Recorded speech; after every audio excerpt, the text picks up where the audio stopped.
We've got some breaking news when it comes to the political world, and it involves Jeb Bush. And here is the news. Jeb Bush's campaign is going to deploy nearly all its Miami staff to the early states. That, of course, would be Iowa, New Hampshire, South Carolina.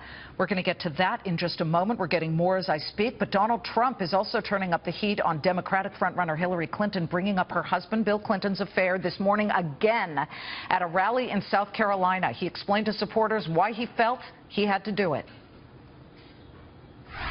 We've been a little bit, we had to respond to Hillary. She came out with that. She came out, remember she wrote, she said, he's demonstrated a penchant. I demonstrated a penchant for sexism. Can you believe it? Me. Nobody respects women more than Donald Trump. That I can tell you. Nobody.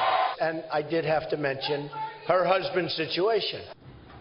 That, of course, was this morning. Is that a strategy that will work for the billionaire? Let's bring in Fox News political analyst Ed Rollins, along with humorist and political pundit Rob Taub. The pressure's on. You have to be funny since I introed you as a humorist.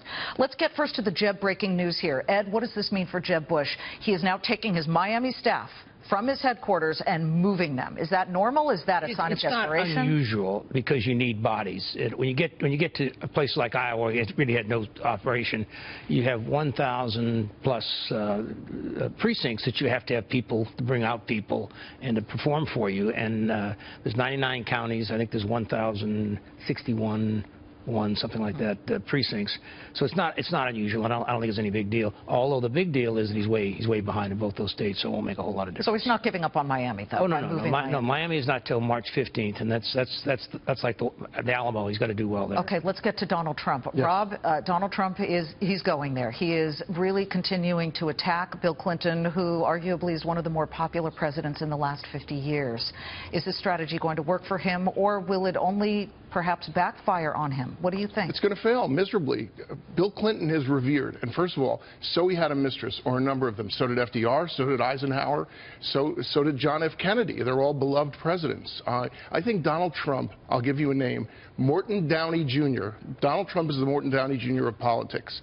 He burned brightly for a year or two, and then either people remember him now pathetically, or they don't even know who he is. Well, so in his game of inches, though, he continues to be the front runner, Ed. So at this moment, it's not hurting him. Unfortunately, Morton Downey may have burned brightly for a year or two. He burned brightly for a year or two. We're going to be all in trouble. Since June 16th, when he announced his candidacy, he has dominated. 70% of all media coverage has been this. This may not be a good strategy for the general election. It's a great strategy for the Republican primary. Republicans want to know whether this guy, who they're now looking seriously at to be their nominee, not me, but many others are, can he basically stand up to Hillary? And my sense is he's beat up all the Republicans, knocked Jeb Bush out of the box already. So I think from his perspective, this is a good strategy. Rob, what's Hillary's best defense here? To ignore it?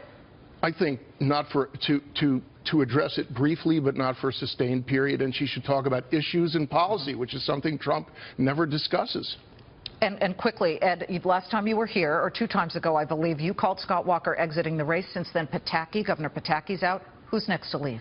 Well, I think there's 4 or 5 that could leave any given moment. Obviously, Mike Huckabee is doing nothing. He said he'll get out if he doesn't do better than 2nd or 3rd, and Iowa, he's not going to do that. He's in 8th place today.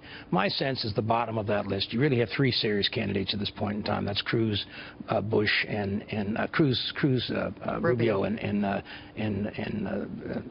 front runner, Morton Downey.